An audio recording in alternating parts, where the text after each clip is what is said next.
you, let's say you might have a lot of people that look up to you and be like, oh, I want to be just like you, or I want to start DJing, what would you tell them? See, look at what everyone's doing and run the other way.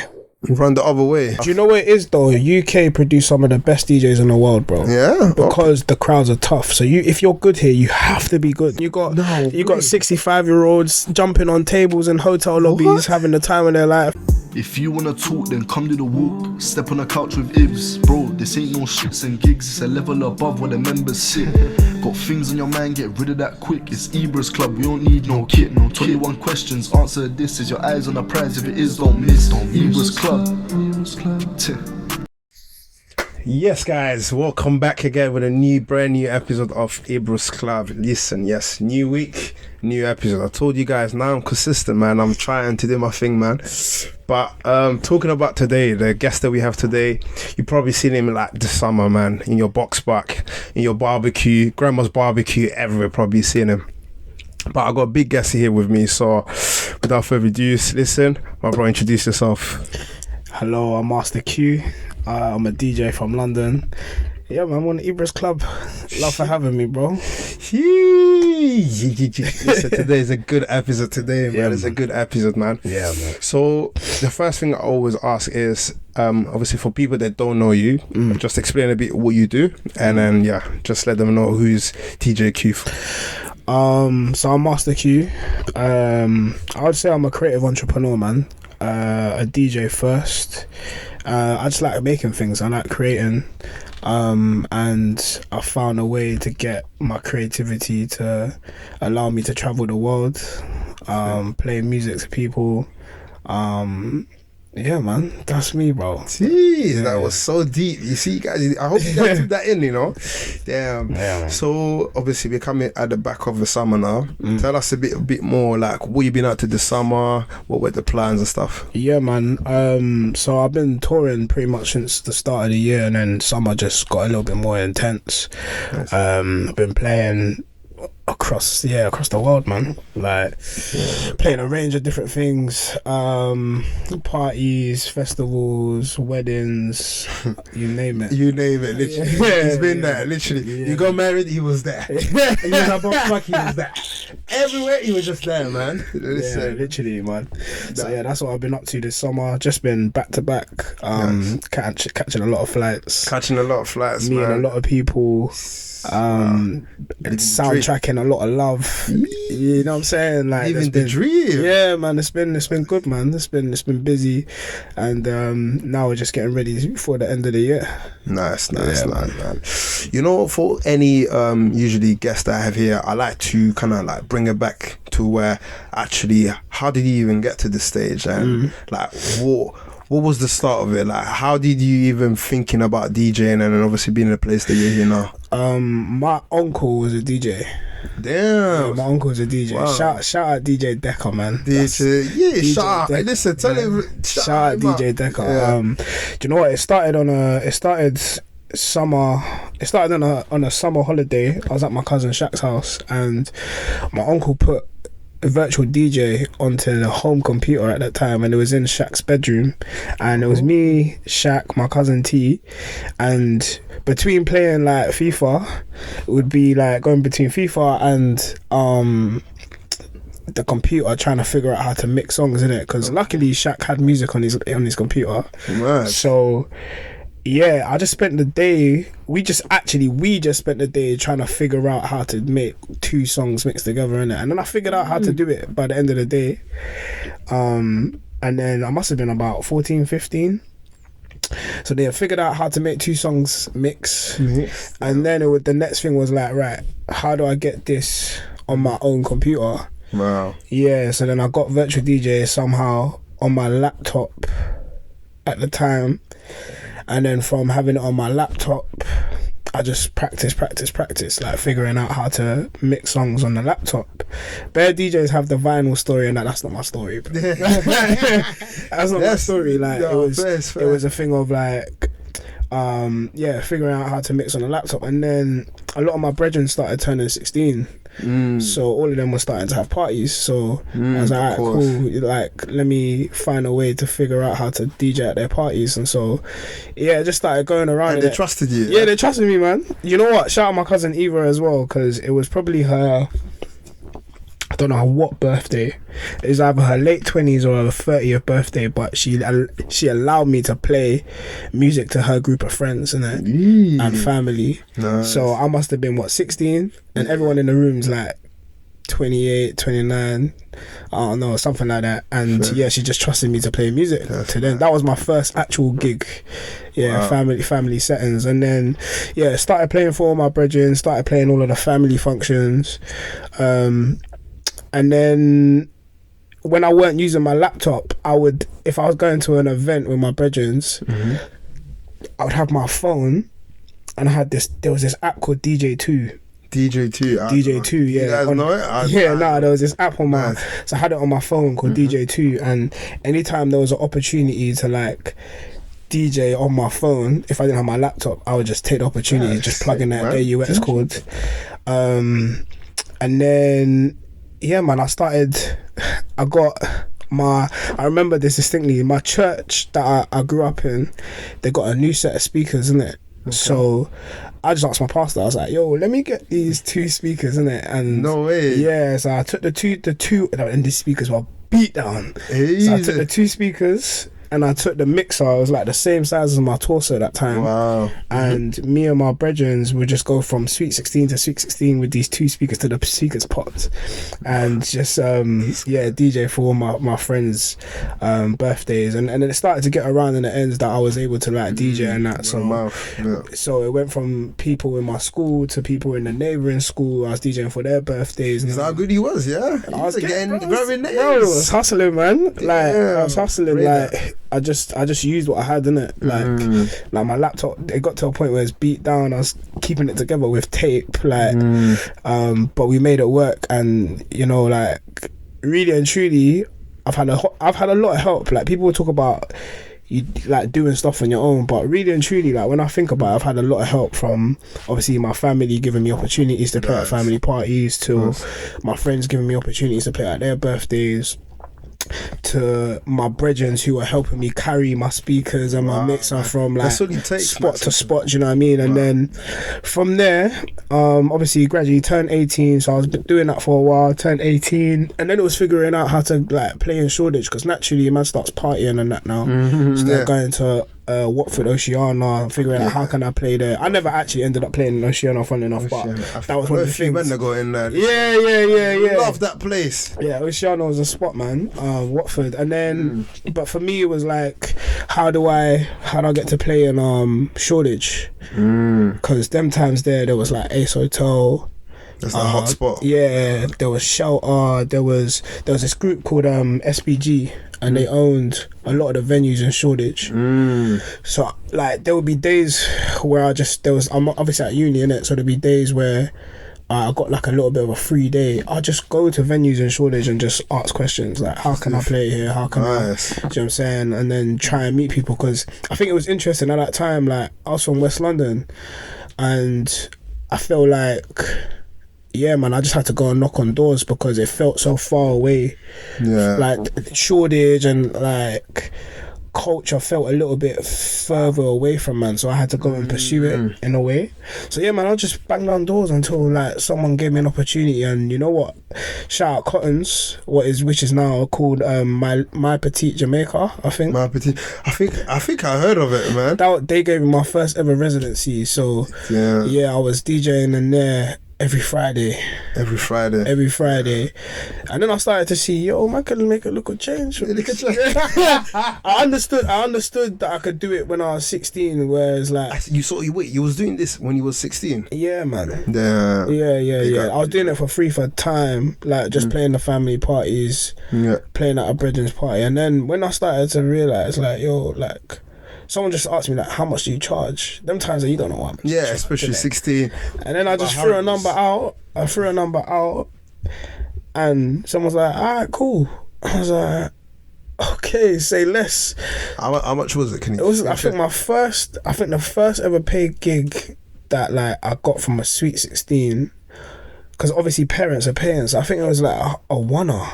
Okay. Yeah, but I play all night though. Yeah. It's all night. It's probably like from, what's I playing from? Probably like from 7-8 o'clock till like 2 a.m. Yeah. Wow. It's all, but I earned the $1. Yeah, but those were key times, man. It's just all practice hours, isn't it? So yeah, I was doing that. In between, I was going to uni. I still worked. I was working a part-time job. Yeah. Went to uni for 2 years. Left when I realised that bare people they were going to uni and like just going and doing retail. Like I clocked that and I was just like, I'm not even on it. That's what I'm saying. People just go there just to to do the uni thing, but really truly. Yeah, that was something I clocked quite early. So I was like, I'll be damned if that's me. So I took 2 years out. I started to do a lot of self-development, reading and all of that. I was one of them annoying kids like, you gotta do this, you gotta you gotta go for your dreams. I was one of them youths here. And do you know what? I thank God now when I look back at it, because it just made me driven. Like I've always been someone that just wanted more from my life, and I feel like at that time when I look at it now, like I was just this kid trying to find a way for myself, do you know what I mean, and try and create a path for myself. And then yeah, man, through that I obviously got the first thing at Shoreditch.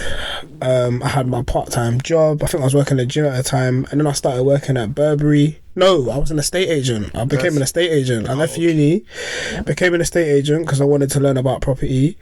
Did that for a year, still DJ'd here and there. Then I went back to uni. No, I went to Burberry, worked at Burberry for another year. Still DJing here and there. Went back to uni, finished uni. And then once I'd finished uni, got a job in advertising straight away. Okay. Yeah, so I worked in advertising for. So you went from the retail side to the hospitality side to the 9 to 5. Yeah, man. Which everyone goes through. I feel like. Yeah, you have to. It's part of life, now, man. Yeah, like for me, I was just. Do you know what my career has always been about? And I obviously I read this in the book. It was just like when you're young, just work to learn, innit? Like just figure out what you want to learn and then go and get paid to learn it, innit? And that's what I did. I wanted to learn about fashion. I wanted to learn about property. I wanted to be around people who were successful, so I just got paid to do that. I found a way to get paid to do that, and that's what I did, bro. No, seriously. No, amazing stuff, man. Yeah, I feel like, especially a lot of DJs, when they start, it's like, I think not actually, it's people from outside, when they see the DJ side, they always think like it's nice and easy. My man just jump on the thing and then he became the person he is, but there's always more to that, man. But it takes time, man. Takes time for sure. So saying that, I was about to say the next question. It was like, what would you say are the biggest sacrifices as a DJ or for yourself, like that really got you to the stage that you're in now? The biggest sacrifices? Yeah. I just been taking risks from the jump. I feel like even leaving uni at that time, I only had a year left. But I was like, I just bet on myself, bro. To be honest with you. Nah. And when you ask about sacrifices, like I'm not done making sacrifices. Yeah, of course. I'm gonna have to keep making them. Do you know what I'm saying? I feel like probably the biggest sacrifice to this day probably is leaving my job, innit? Leaving your job, yeah. That safety question, like. Yeah, leaving my 9 to 5. Like I had a 9 to 5. I worked there for 3 years. At that point, I was doing well, man. Like I worked in advertising. Like it was mission accomplished. You know, that whole thing of me like leaving uni and knowing full well I want to go into the industry. I say I want to go in. Like I had done that now. Yeah. And it was mission accomplished. So I was in it, and I was working for brands that I wanted to work with. Like we was doing some cool stuff, innit? Working with some cool people, connecting dots and that. And at that point, it's like I could have stayed in advertising and worked my way up into the ranks and got to a point of being, you know, like a creative strategist at an advertising agency where you make like 60-70k a year. Like you can do that, innit? But again, it was just like I don't know, man. That's not you. No, listen, I understand. When you have that feeling, I always say it's like, when you have that feeling, I feel like it's God that gives it to you in terms of like, there's still more for you out there. And it's like, until you get rid of that fight or like you actually manifest it, you will still have that thing and you won't sleep on it. Yeah, no, 100%. 100%. Like, what's for you will be for you. That's something I've definitely learned, innit? Like, if it's for you, then you will achieve it. You just gotta go and get it, man. Like, just go and get it, man. Go and get it. Just go and get it. Most of the time, I feel like my approach to things is like, what's for me is already out there. Yeah. It's just waiting for me to go and collect it. Of course. You know what I mean? And you can't do that sitting on the sofa, bro. No. So definitely can't, man. Yeah, man. Apart from this sofa, innit? So listen, talking about your experiences quickly, I wanted to say, that's what I usually ask, is that out everything that you done, what was your best experience? I've had some crazy experiences, man. But you know what? Only one. Yeah. Do you know what? Yeah, I'm gonna say Fresh Island 2022. Yes. That's how we met, man. That's how we met. Fresh Island 2022, because that was my first international gig, man. Mad. It was a big deal. And I remember it, like, it was a big deal because obviously my first international gig, but I was also doing it with bare of my friends and family. So my other friend, Viraj, like, shout out Viraj, man. Like, is that the guy that owns the thing? Samosas. Oh yes. Yeah, Samosas. He has been instrumental in my career because he had been DJing from uni and had been full time for a long time. Long before I'd even thought about me even being full time, and he was someone that was like, bro, I've been out here, you're cold, you could do this. Do you know what I mean? And like, with his belief and him believing in me, yeah, it was massive for me at that time. And so we got booked together to do it. That's mad, yeah. Then my brethren Tom, who's a photographer, he was booked for Fresh Island. Then my cousins were like, you know we're coming. So I've just gone out there now, and it's like my brethren who I kind of started this thing with, Tom, who we've come up together in this industry, and then I'm there with my family, like, and it's my first international booking. First international. You know what I mean? And yeah, man, that was sick, bro. We made a lot of amazing connections that are still like very strong today. And to be fair, that's what set me off to touring. Because I went there and I met people from all over Europe. And from meeting all those people, that's how we pulled the first tour together. All the touring that I did in my early days, how I pulled together my tiny tours, it all came from me meeting people at Fresh Island. That was the kickstarter to all of this. No, I remember. Listen, when I went to Fresh Island, you must have played Last at least 5 times every time. Remix, Shayo. That was a big year. That was a big year. Nah, listen, that was probably like one of my best holidays till now, man. Sick, man. And I remember just quickly, we even put you on stage. Yeah, I remember. I was about to say that one. Mad. With my boy. Listen, that was crazy. That was so funny. And we had some girls in the side, and they were like, "Nah, how did you get on the stage?" Yeah. Just vibing. Oh yeah, groupies already. Keep that off camera. That's crazy. So talking about the best experience now, let's talk about what was the worst one if you had to peak in terms as a DJ. Worst experience, yeah. Keeping it real here. Yeah. Do you know what's crazy? Like, I've been blessed, bro. Honestly, like, I've been blessed through my time of like doing this. Do you know the worst experiences is when you're tired, you're on your own in a place you don't know, you know what I mean, and the weather's horrible. Yeah, you know what I'm saying? It's cold. Yeah, for sure. Like, because I can't think of a specific moment, but I can draw on a feeling. The feeling, okay. Do you get what I'm saying? Rather than a specific moment, it's like, yeah, you're away from home, you ain't seen your family, you ain't seen your nieces, you ain't seen your nephews, you're tired. You know what I'm saying? You ain't worked out, like, no, of course. You know what I mean? Like, it's not all fun and games. Yeah, bro, like that. Those are the moments where it's like, okay, this right here, I don't know about this, bro. This feels tough right now, rather than a specific moment. No. Yeah. Fairs. So obviously, for the people watching, let's say I was a new DJ upcoming, and I'm starting 2024. If you had to restart, if you had to give them advice, like what would you tell them, like step by step? What would you do? Step by step now. Yeah, I'll say, yeah, like maybe like a general conclusion, but like at least giving an insight, because I'm sure when you started, you mentioned that you did want to have someone there that guided you. Let's say some people don't have that, chance. I feel like my approach should be different, because are we basing it on me having the experience I have now, or like? Yeah, no, basing on you, I feel like mainly like general, for like at the same time for someone that I'm like, I wanna, like, I look up to you. Let's say you might have a lot of people that look up to you and be like, oh, I wanna be just like you, or I wanna start DJing. What would you tell them? Look at what everyone's doing and run the other way. Run the other way, mad. Nah, you need to expand on that. Like, take time to look at the field of DJing and look at what everyone's doing. And if you're able to spot trends, look at the trends from DJ to DJ, and then just do the complete opposite thing. Okay. Could do the complete opposite thing, because you're either just gonna be another one of those people who are doing the same thing, or you can bring something new to the table.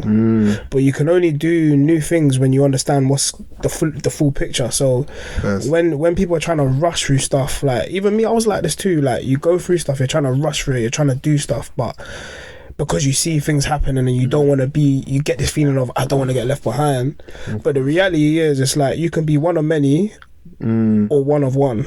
Okay. And being one of one takes time, because you have to be able to see what's going on to understand what you don't need to be doing. That takes time. Yeah, that takes reflection. It takes like you being confident enough in yourself and your ability to go and do it. And then the next thing is practice, man. Like, be technically good with this DJ thing. Like there's so many people now who download their favorite songs, or their Spotify playlist, put it on a USB, and then call themselves DJs. Like, that's not the way forward. It's not the way. Like for me, and I don't want to sound like an old head, because I'm still quite young, but it's like, for me, I grew up looking up to DJs who built their whole catalogue, bro. You go to a party, they can play from Afrobeats to dancehall to jungle to whatever, like. And the idea now of just like, I just play this, I only have the ability to play this, or and don't get me wrong, like, it works like in electronic music, because there's a space for that. But I feel like to actually get good, technically good, and you got to push yourself out your comfort zone. So you may be an electronic DJ, but how is there a way that you can learn to? This is going to be quite technical, but no, cool. Electronic music starts at about 118, right? 118 BPM, right? Beats per minute. And usually it's based on it being like 5 to 7 minutes long, right? First. But then hip-hop music or Afrobeats or whatnot can start anywhere from 70 BPM. It's much slower. What can you learn as an electronic DJ mixing in this BPM? Because you might learn how to do different things with lyrics. You might learn how to loop things differently that you can then incorporate into different things. That higher BPM. And I think for me as a DJ, that's something that I've benefited from, where I've learned how to just play across multiple genres. It means that I can, if I go into a different bag, I can bring all of my other tricks from over here into that space as well. It's just not just one bag of tricks. It's good. It's basically being more versatile as well, which I feel like in the DJ in the DJ industry, man. And then thirdly, travel. Go be a civilian as well. Like, go to different places and just be a civilian in a party environment. If that's where you want to be DJing, right? Go and see and understand what's going on in these spaces. Like, for me, I'm a DJ and I play internationally, but me playing internationally started from me going to a Paris no agenda, go into a party and just like being there and like seeing how people react to certain music. Nice. Like, what are these songs? Best believe I got auto Shazam and I'm Shazamming every song in here. Do you get what I'm saying? So when I come back and I have the opportunity to play here, I've already got a bit of an understanding of the people or the culture. So I'm not just coming in cold. No, I think that's really important, and I feel like that will help loads. Yeah, man. So obviously, going on with some of our question, you mentioned obviously Paris right now. Just briefly tell us, like, you've been in a lot of countries. What's the best country you've been? Had the most vibe into it? Paris is incredible. Paris is incredible. I think France in general, the crowds there are insane. Like, just in general, they've been some of the best crowds I've not like UK, innit? I feel like UK, you got everyone is shy. You got the roadman on the side, be like, no, I'm not dancing and stuff. Do you know what it is though? UK produce some of the best DJs in the world, bro. Yeah, because the crowds are tough. So if you're good here, you have to be good. Fairs, shoot, because you've got to be good, bro. You have to be good because the crowds here they're not the easiest. Yeah, but they're not the easiest because, like, we get culture in here like straight off the boat. Like, everything comes through us and then goes out. It goes out. Sure. And then goes out to the rest of the world in a way. Do you know what I mean? Or the rest of Europe in a way. So we get things fresh here. Do you know what I mean? So it's hard to impress someone here. And there's so many talented people here. So if you're good here, you've got to be good. One of the most craziest experience though, India. Like, I played India, yeah. What? I didn't even know myself. India was crazy, bro. What were they listening? Piano. Bro, Afro beats, Amapiano, Afro house, Afro tech. Damn, and what were they doing? 2-step? Bro, no, they're getting chairs out, putting people on the chairs, dancing. You got 65-year-olds jumping on tables in hotel lobbies, having the time of their life. Like, how did that even booking came from? How did the email came from? That booking came through a friend of mine. And I had done some events for him and bookings in London previous to that. Sick. Probably like for about 2 years. Nice. And then he saw me doing stuff with like a Danky Sounds or playing at a recess, for example, or being in different environments or piano people and saw that I had range in it. So the client came to them asking for someone who could play Afro house but could also play with instrumentalists, and I just fit the box. And I'd already built a relationship with him. So yeah, that came in and that was that, bro. That book, and you know what? That was this year. That was in February. Yeah, that was in February. I'm due to go back to India. No, I need definitely to visit, man. I hope it's an incredible place. It's mad though. It's mad. I believe you. Yeah, it's mad, but yeah. So obviously, just touching on that, you mentioned in terms of like you tick the box for that sort of event. What actually is your genre for people that don't know, like the main genre? Bro, I don't have a genre. I play for the people in front of me. You play for the people that you have in front. So anything like from house to Afrobeats, Amapiano, hip hop, R&B, you got it. I love music, bro. Like, and this is what I'm saying. It's like nice. Like, as human beings, we don't just listen to one type of music. Yeah, we got many. You know what I mean? And I think, in a way, that's what's allowed me to be in loads of these different environments. Because literally a week for me could be playing at a wedding on a Monday, then traveling to a different city and playing in a nightclub, then playing an after party, then I fly somewhere else and go and play open for an artist in front of, like, I don't know, 2,000, 3,000 people, then the next day go and do another wedding. And that requires different versions of me, but the one thing that allows me to do that is I've built my library to allow me to do that. Because really and truly, like, the job is about making people move, isn't it? Yeah, sure. So if you step in front of them, how are you going to make them move? Whether that's a predominantly white crowd, predominantly Afro-Caribbean crowd, French-speaking crowd, like Spanish-speaking crowd. Like, how do you step in front of these crowds and just make them move, bro? That's the job. Like, for me anyways. That's not. And that's what I've been working on. Nah, that's what we like, some versatile DJ, man. Yeah. You know, you just come there and it's like, bro, I need to ask you, can you play some Africans? But like, can you play? Nah, sorry, mate. Yeah. You know, I don't do that. Fairs. Just a quick question I always like to ask is, if you wasn't a DJ, what would you actually be doing? I'll still be creating, bro. It would just be in a different capacity. Because DJing for me is it's one layer of my self-expression. Okay. So I would still be creating in some way, shape or form. What shape or form that is, I'm not sure. But for me, I like creating and I like hustling. So in some way, shape or form, they would have come together, innit? That's it, bro. You know what I'm saying? Like, that's it.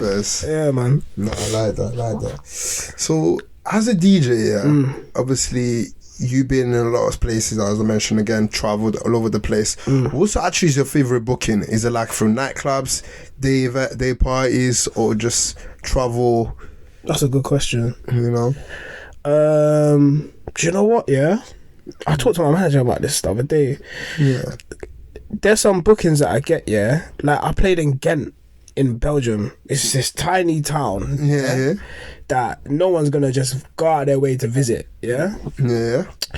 But I played there after playing Afrobeats and Brunch in Antwerp, and then we drove about 40 minutes to Ghent. Yeah, and it was a club, 250 people. 250, not bad. Yeah, low ceilings, sick lighting, and the people just came out for the music. There's a similar spot that I play in Zurich called Gonzo, where it's probably like, again, 250 people max, low ceilings, red lights, and the people are there for the music. Like, I love like when there's intimate vibes, good sound system, great lighting. Yeah, and people who love music. Those are like my favourite settings, because those are the times where I get to flex my whole library at one go. Fair. Because people are there for the music. And one thing about DJing is, yeah, if you've got people in the palm of their hand, in the palm of your arms, they'll go anywhere with you, because like you earn their trust, innit? No, fair. So yeah, those are the environments I like, man. No, nice, man. No. Just as we come into an end, I wanted to ask a few more questions. The first one that I had for you was, you started this journey. Is there anyone specifically that inspired you for you to start this DJing, or like, is there anyone that you look up to, would you say, as a DJ? I look up to as a DJ. I looked at Diplo's. Do you know what it is? When I spoke to my manager Marley, like early doors, I was like, "Yo, Diplo got something. He got it figured out." I don't agree with everything, like him as an entity, but he's obviously insanely talented, and he has this ability to go and play in front of 100,000 people, but then go and play in some dingy club the same night. And I was like to Marley, like, I want that, bro. Like, I want the ability to be able to go and like play in front of hundreds of thousands of people, 80,000 people, whatever it is, and then the same night go and play to like people in some random city. It's a random city. You love them brothers, bro. In the similar context that I just talked about, with the low ceilings, with the lights, and the sick sound system, like that duality of like being able to either play stuff that impacts people or stuff that you've made at mass, but then also be able to like touch people with music in like a niche space, or like a intimate environment. Do you know what I mean? Because those are the types of things that people remember, bro. You know what I mean? And like I've seen it, like when we've travelled, it's crazy when I go to like a Zurich or a Gothenburg, and you're sitting in a restaurant and like You got people coming up to you, just showing you love. Nice. You know what I'm saying? Like, That's sick. because man's not a celebrity, bro. Man just plays music. You know what I'm saying? But I'm sure you sign a few autographs here and there. yeah, I don't do that, bro. But Yeah, it's one of them where it's like no, when you're sitting there in a restaurant and you're with your brethren, your people, and you got a man coming up to you saying, "Rah, I was at this event when you DJ'd and man had a sensational night. Thank you." Like that's what it's about. You get what I'm saying? Sick. So yeah, bro. So listen, you heard him. If you want to book DJ here, make sure you have low ceiling. And then maybe the vibes, the lights are strong. Otherwise, Yeah, man. coming. He's not coming. So, okay. just to, and in terms of like, rank me in your specific department, your 5 favorite DJs that you have, if you had to rank. My 5 And favorites. you have to rank them in order, not just random. Boy, that's a tough question. That's what here. IBRA'S Club. Do you know what? I'm gonna throw out names and then we can talk about order after. Yeah. No, just the names anyway. I need. Yeah. Donch has to be in there. That he's a wizard, man. Okay. He's an absolute madman, and he's been out here doing incredible work for a long time. So Donch definitely. Wow. Right, this is really hard for you, bro. It's Man. tough, bro. It's tough. This is a We can come back, bro. It's yeah. no, don't worry. We'll leave. And it. you know what? I've met some sick DJs along the way as well, like across different countries too. So I'm trying to. No, I was about to say let's keep it UK because I know you got better. I would say Mr. S. Mr. S. Okay. Mr. S is 1010. You know, like he's a name where if you see him on the lineup, you're gonna have a good night. You're ever gonna hang. Mr. S. Wow. Super D. Super D. Okay. And when I say Wait, Super on. D, you got to see Super D and Cold Steps together because they're an act together. Okay. Yeah, Super D is. So we got 3 right now. Yeah, Super D is inspired man a lot, man. Boy, 2 more. 2 more. Come on. You got this. 2. If not, will you leave it? We'll leave it at 3. Boy, Maparisa My Parisa. from South Africa. Okay. Cool. We'll go with those 5. That's 4. That's 4. Yeah. Okay. And Maparisa, because we saw him as well. I closed for him in Croatia. When we was there. Yeah, I remember. Hey, that I'm a piano session feels Insane. like 90 minutes plus adding time. Insane. Insane. Pew, pew, pew. One more. Yeah, I remember.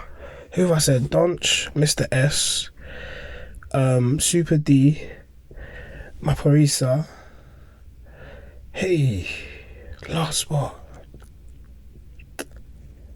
Hey. They say, hey. No, bro, listen, it's okay. I understand. Come back to the last one. No, don't worry. You email me. Who's Alright, the last person? Cool.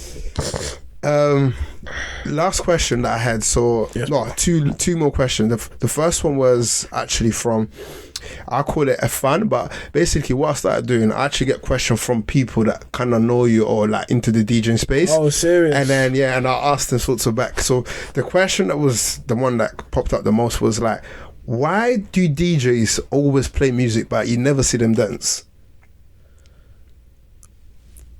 I can't relate. You can't relate. Sure. I can't relate. You always stepping in there? It could be a number of things, man. It depends on the DJ. It might be nerves. For you. For me? Man. Yeah. Like, do you? No, just like they just want it in a nice way. They're like, do you dance as well? Do you? I dance. Oh, okay. I dance. If the vibe is right, I'm dancing. The vibe is right. Yeah. 100%. No, But it could be a number of things, man. It could be nerves. yeah. It could be that they're just not feeling the vibe. They're just not feeling the vibe. Yeah. It could be that. I'm trying to think. Yeah, they're trying to go Super Saiyan, so they're just in the music, like The enemy. Oh. yeah, okay. they're trying to make sure the sonic experience is what they want it to be. That could also be another thing too. Yeah, fair enough. Yeah, bro. DJs. But the South African lot have changed that, bro. This lot. I saw what Uncle Waffles does. Sometimes you're like, More power to them. They've changed that a lot. they changed the game for sure, man.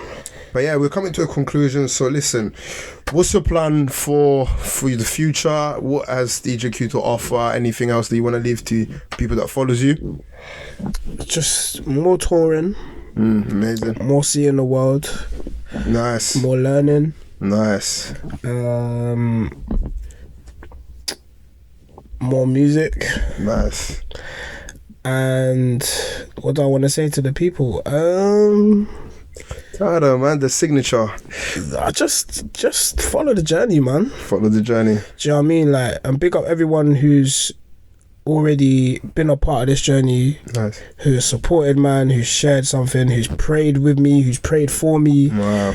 Powerful. You know what I'm saying? Like, family, friends who've been patient with me when I ain't around. Like, big up everyone that's been a part of this journey, like, so far. Like, I'm grateful beyond belief. Sick. And shout out God every Amen. time. You know what I'm saying? Like, none of this would be possible without his grace, you know? So that's it, bro. Sick, man. So listen, the last part I actually wanted to say something, I just forgot. Go on, bro. Is there anywhere they can find you in terms of like they wanted to book you? That's it. In terms of like wanting to book you, You have to shout the goat. You have to shout the goat Marley, man. Marley, so he's the one in charge, yeah. Yeah, you have to shout the goat Marley 191. That's Marley, the IG handle.